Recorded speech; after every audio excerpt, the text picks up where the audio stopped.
కూటమి విజయం అనంతరం ముఖ్యమంత్రి హోదాలో నారా చంద్రబాబు నాయుడు గారు తొలిసారి తిరుమల శ్రీవారిని దర్శించుకున్నారు.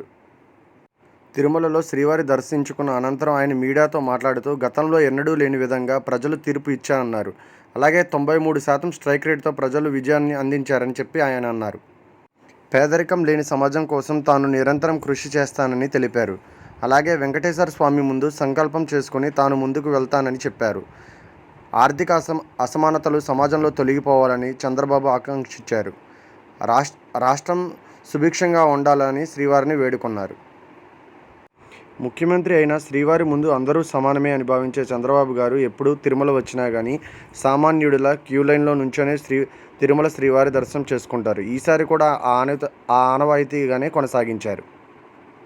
తిరుమల నుంచే రాష్ట్రంలో ప్రక్షాళన మొదలు పెడతా, తిరుమలలో గోవిందనామ నినాదాలు తప్ప మరేమీ వినపడకుండా చేస్తా అని, పవిత్రమైన తిరుమలను అపవిత్రం చేయడం సరికాదు, తిరుమలకు వస్తే వైకుంఠం వచ్చిన అనుభూతి కలుగుతుంది, తిరుమలపై ఓం నమో వెంకటేశాయ తప్ప వేరే నినాదం ఉండవద్దు అని మీడియా ముందు చెప్పారు.